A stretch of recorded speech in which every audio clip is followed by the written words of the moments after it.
Hi friends, പുതിയൊരു വീഡിയോയിലേക്ക് എല്ലാവർക്കും സ്വാഗതം. പ്രേമദേവികയെ കുറിച്ച് ഓർത്തിരിക്കുമ്പോൾ രംഗം വരികയാണ്. എന്നിട്ട് ചോദിക്കുകയാണ്, പ്രേമേ നിനക്ക് കഴിക്കാൻ എന്തെങ്കിലും എടുക്കട്ടെ എന്ന് ചോദിക്കുമ്പോൾ, അല്ല ദേവിക എവിടെ? ദേവിക ഇന്ന് വരാൻ സാധ്യതയില്ല. അതെന്താ, എന്തു പറ്റി അവൾക്ക്? അത് അവളൊരു കേസിൽ പെട്ടു, അവളെ ചതിയിൽ പെടുത്തിയതാണ്. ഭാഗ്യത്തിന് അവൾ രക്ഷപ്പെട്ടു. ജഡ്ജിക്ക് മുന്നിലെത്തി ദേവിക കാര്യങ്ങളൊക്കെ പറഞ്ഞപ്പോൾ ജഡ്ജിക്ക് കാര്യം മനസ്സിലായി. പക്ഷേ ചതിക്കാൻ നോക്കിയവൻ അകത്തായി. അപ്പോൾ പ്രേമ ഒന്നും അറിയാത്ത ഭാവത്തിൽ ചോദിക്കുകയാണ്, ആരാണ് ചതിക്കാൻ നോക്കിയത്? അത് നിനക്ക് അറിയുമോ? അന്ന് ഇവിടേക്ക് വന്നപ്പോൾ നീ തല്ലി ഓടിച്ചില്ലേ ആ ശരത്ത്?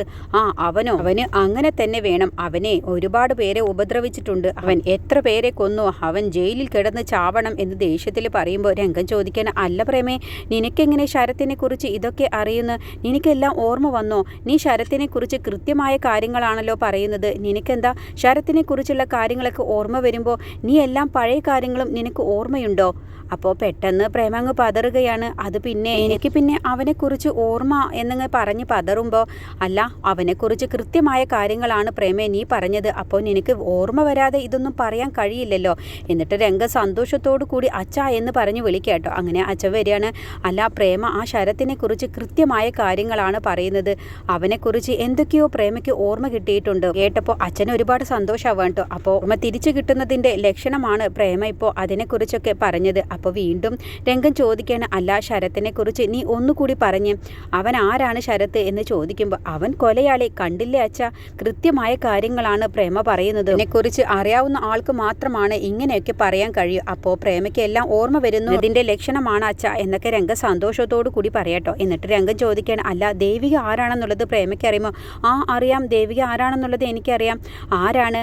അവൾ മാലാഖയാണ്. അവൾക്ക് നല്ല മനസ്സാണ്. ദേവികയെക്കുറിച്ചുള്ള നല്ല കാര്യങ്ങളൊക്കെ പ്രേമ പറയുമ്പോൾ രംഗം പറയണ, അത് കൂടാതെ പ്രേമ നിനക്ക് എന്തൊക്കെ അറിയാം? അത് കൂടാതെ പിന്നെ എന്ന് പറഞ്ഞ് പ്രേമ ഇങ്ങനെ ആലോചിക്കാൻ കേട്ടോ. അപ്പോൾ അച്ഛൻ പറയണ, വേണ്ട പ്രേമേ, നീ മനസ്സിന് വല്ലാതെ സ്ട്രെയിൻ കൊടുക്കണ്ട, നീ പോയി ഒന്ന് റെസ്റ്റ് എടുക്ക് എന്ന് പറഞ്ഞ് പ്രേമയെ പറഞ്ഞു വിടാൻ കേട്ടോ. അങ്ങനെ പ്രേമ അവിടെ മറഞ്ഞു നിൽക്കുകയാണ്. രംഗനും അച്ഛനും എന്താണ് ഇനി പറയുന്നത് എന്ന് കേൾക്കാൻ വേണ്ടി. പ്രേമ പറയുന്നത് കേട്ടില്ലേ? ശരത്ത് അന്ന് ഇവിടെ വന്നപ്പോൾ അവനെ തല്ലി ഓടിച്ചു, അത് കഴിഞ്ഞ് ഇപ്പോൾ കൊലയാളി എന്ന് പറയുന്നു. അപ്പോൾ അതിനർത്ഥം പ്രേമയെ ഈ അവസ്ഥയിലാക്കിയതിൽ പങ്ക് ശരത്തിനും ഉണ്ട് എന്നല്ലേ അതിനർത്ഥം? അച്ഛൻ പറയണേ, പ്രേമ ചന്ദ്രയെയും കുറ്റപ്പെടുത്തുന്നുണ്ടല്ലോ. അപ്പോൾ ചന്ദ്രയ്ക്കും ഇതിൽ പങ്കുണ്ട് എന്നുള്ളത് ഉറപ്പ് തന്നെയാണ്. അധികം വൈകാതെ തന്നെ എല്ലാം തെളിയുമെന്നാണ് ഇതിനർത്ഥം. നീ ടെൻഷൻ ആവാതിരിക്കെ, നമ്മുടെ പ്രേമയെ, നമ്മുടെ പഴയ പ്രേമയെ നമുക്ക് എത്രയും പെട്ടെന്ന് തിരിച്ചു കിട്ടുമെന്ന് പറയട്ടെ. അപ്പോൾ പ്രേമ ഇതെല്ലാം തന്നെ കേൾക്കുന്നുണ്ട്. എന്നിട്ട് പ്രേമ ഒന്ന് പുഞ്ചിരിക്കുകയാണ്. പിന്നീട് നിരഞ്ജൻ്റെ അടുത്തേക്ക് മാലിനി വരികയാണ്. എന്നിട്ട് ബ്ലഡ് റിസൾട്ടിൻ്റെ കാര്യത്തെക്കുറിച്ച് പറയണ. അപ്പോൾ നിരഞ്ജനാണെങ്കിലോ നിരാശയോടുകൂടിയാണ് സംസാരിക്കുന്നത്. ഒരിക്കലും എൻ്റെ അസുഖം മാറില്ല, ബ്ലഡ് റിസൾട്ടൊക്കെ വന്നിട്ടും ഒരു പുരോഗതിയും ഉണ്ടാവില്ല എന്നുള്ള ഭാവത്തിലാണ് കേട്ടോ മാലിനിയോട് സംസാരിക്കുന്നത്. അപ്പോൾ മാലിനി പറയണേ, നിരഞ്ജ ആശ്വസിക്കാനുള്ള വകയാണുള്ളത്. ബ്ലഡ് റിസൾട്ട് വന്നതിൽ കൂടുതലുമില്ല കുറവുമില്ല, അതേപടിയാണ് നിൽക്കുന്നത്. അതുകൊണ്ട് ഞാനൊരു ഡോക്ടർ എന്ന നിലയ്ക്ക് ഞാൻ പറയുകയാണ്, ഇതൊരു നല്ല ലക്ഷണമാണ്. അതുകൊണ്ട് നിരഞ്ജൻ്റെ അസുഖം എത്രയും പെട്ടെന്ന് മാറുമെന്ന് തന്നെയാണ് എൻ്റെ ഒരു വിശ്വാസം. അപ്പോൾ നിരഞ്ജൻ പറയണേ, ഡോക്ടർ എന്ന നിലയ്ക്ക് മാലിനി അങ്ങനെ പറഞ്ഞു, പക്ഷേ ഒരു രോഗി എന്ന നിലയ്ക്ക് ഞാൻ പറയുന്നത് ഒരിക്കലും ഈ ഒരു റിസൾട്ട് വെച്ച് എൻ്റെ അസുഖം പൂർണ്ണമായി മാറുമെന്ന് എനിക്ക് ഉറപ്പില്ല. എനിക്ക് പ്രതീക്ഷയ്ക്ക് ഒരു വകയുമില്ല. എന്താ നിരഞ്ജ, നീ ഒരു ഡോക്ടറായിട്ട് എന്താ ഇങ്ങനെയൊക്കെ സംസാരിക്കുന്നത് എന്നൊക്കെ മാലിനി പറയട്ടെ. അപ്പോഴാണ് അവിടേക്ക് തങ്കച്ചി വരുന്നത്. എന്നിട്ട് തങ്കച്ചി രണ്ടുപേരോടും കൂടി പരിഹാസത്തോടു കൂടി സംസാരിക്കാൻ കേട്ടോ. എന്നിട്ട് പറയണേ, ശരിയേക്കാളും എന്തുകൊണ്ടും മാച്ച് നിരഞ്ജന് മാലിനി ഡോക്ടർ തന്നെയാണ്. മാലിനിക്ക് ഒരു കാര്യം ചെയ്തൂടെ? നിരഞ്ജൻ ഡോക്ടർക്ക് ഇവിടെ ഒരു അപ്പോയിൻമെന്റ് വാങ്ങിച്ചു കൊടുത്തൂടെ? അങ്ങനെ ആവുമ്പോൾ ദിവസവും നിങ്ങൾക്ക് രണ്ടുപേർക്കും കാണാമല്ലോ. നിങ്ങൾ തമ്മിൽ നല്ല ചേർച്ചയുമാണ്.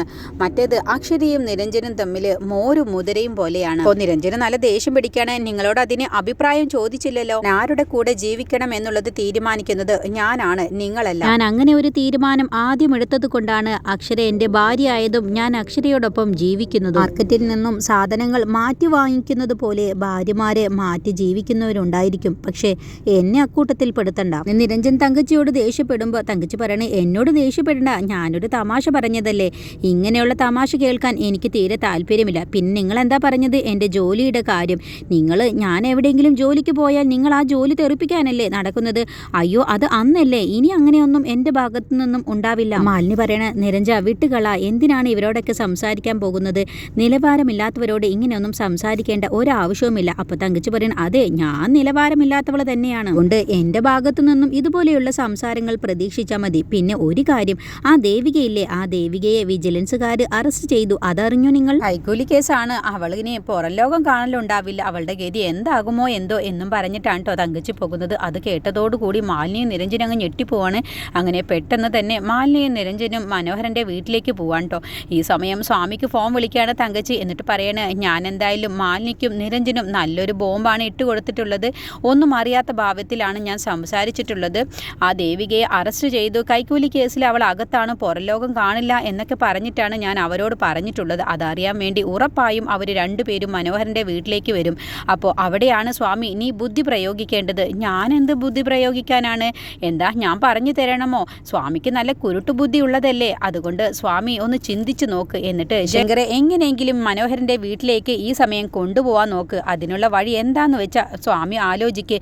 അതിന് ജയശങ്കർ ഡോക്ടർ അവിടേക്ക് വരുമെന്ന് തോന്നുന്നില്ല, അത്രയ്ക്ക് ദേവിക പറഞ്ഞിട്ടുണ്ട്. അതുകൊണ്ട് ആ ഒരു നീരസത്തിലാണ്. എങ്ങനെയെങ്കിലും സ്വാമി ജയശങ്കറിനെ ആ വീട്ടിലേക്ക് കൊണ്ടുപോ, എന്നിട്ടുള്ള കാര്യങ്ങളൊക്കെ സ്വാമി തന്നെ തീരുമാനിച്ചോ എന്ന് പറഞ്ഞ് ഫോൺ വെക്കാൻ കേട്ടോ. അങ്ങനെ സ്വാമി തങ്കച്ചി പറഞ്ഞ പ്രകാരം തന്നെ ജയശങ്കറിനെയും കൂട്ടി മനോഹരൻ്റെ വീട്ടിലേക്ക് പോവാണ്. സമയം മുത്തശ്ശി മനോഹരൻ്റെ അടുത്ത് വന്ന് സംസാരിക്കുകയാണ്. എനിക്കിപ്പോൾ അത്യാവശ്യമായിട്ട് ശരത്തിനെ കാണാൻ പോവണം, എനിക്കെന്തോ വല്ലാത്ത വിഷമം വരുന്നുണ്ട്. മനോഹരൻ നീ കാർ എടുക്കുക എന്ന് പറയുമ്പോൾ എന്തിനാണാവോ ഇപ്പോൾ ശരത്തിനെ കാണാൻ വേണ്ടി പോവേണ്ടത്? എന്താടാ ശരത്ത് ഒരു പാവമല്ലേ, എന്താണ് നീ എന്താ ഒന്നും അറിയാത്തതുപോലെ സംസാരിക്കുന്നത്? നമുക്ക് എത്രയും പെട്ടെന്ന് ശരത്തിനെ പുറത്തിറക്കണം, എന്നോടൊപ്പം ഇപ്പോൾ ജയിലിലേക്ക് വരണമെന്ന് പറയുമ്പോൾ മനോഹരൻ അങ്ങ് ദേഷ്യപ്പെടണേ. എന്താ അമ്മ പറഞ്ഞത്? ശരത്തിനെ കാണാൻ പോകണം, ശരത്തിനെ പുറത്തിറക്കണമെന്നോ? ഇല്ല അമ്മേ, അമ്മ ഒരിക്കലും വേണ്ടി ഒരുങ്ങാൻ നിൽക്കണ്ട, ഞാൻ അതിന് സമ്മതിക്കില്ല. നീ വരുന്നില്ലെങ്കിൽ വരണ്ട, ഞാൻ എങ്ങനെയെങ്കിലും ശരത്തിനെ കാണാൻ വേണ്ടി പോകും. അമ്മ എങ്ങാനും എൻ്റെ അനുവാദമില്ലാതെ ശരത്തിനെ കാണാൻ വേണ്ടി പോയിട്ടുണ്ടെങ്കിൽ, അവനെ പുറത്തിറക്കാൻ വേണ്ടിയുള്ള കാര്യങ്ങൾ അമ്മ ചെയ്തിട്ടുണ്ടെങ്കിൽ, അമ്മ പിന്നെ ഈ വീടിൻ്റെ പടി ചവിട്ടാൻ ഞാൻ സമ്മതിക്കില്ല. അത് കേട്ടപ്പോൾ മുത്തശ്ശി അങ്ങ് ഞെട്ടിപ്പോവാട്ടോ.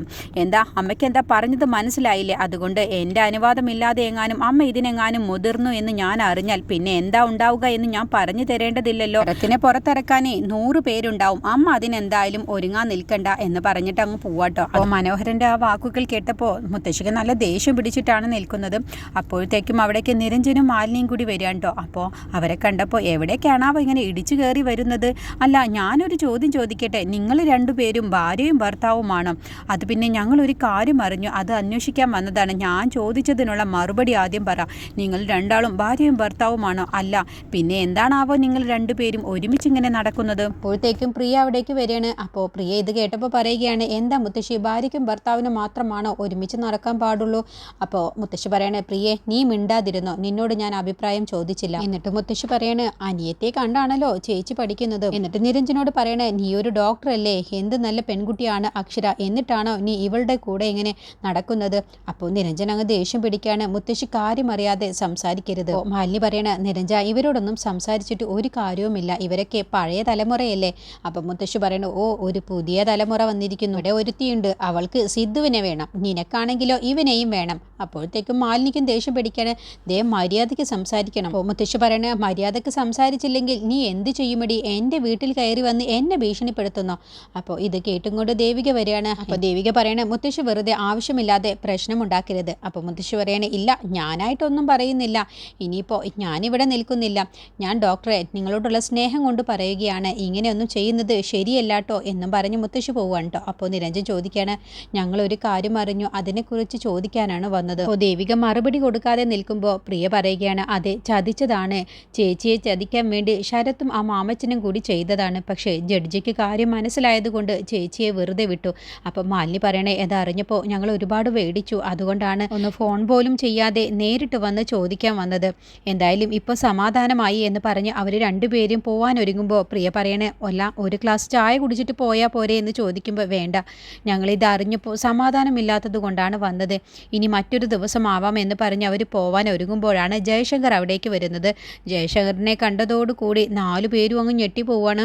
എന്നിട്ട് ജയശങ്കർ പറയണേ, ഈ ഒരു കാഴ്ച നേരിട്ട് കാണാൻ വേണ്ടി തന്നെയാണ് ഞാനിപ്പോൾ ഇവിടേക്ക് വന്നത്. നിരഞ്ജ നീ എന്താണ് ഉദ്ദേശിക്കുന്നത്? നീ എന്നെയും എൻ്റെ മോളെയും ചതിക്കാനാണോ നീ ഉദ്ദേശിക്കുന്നത്? അല്ല സാർ വെറുതെ തെറ്റിദ്ധരിക്കുകയാണ്, നീ കൂടുതൽ സംസാരിക്കേണ്ട, ഇത് മറ്റൊരാളുടെ വീടായി പോയി, നിങ്ങൾ രണ്ടുപേരും എന്തിനാണാവോ ഇവിടേക്ക് വന്നത്?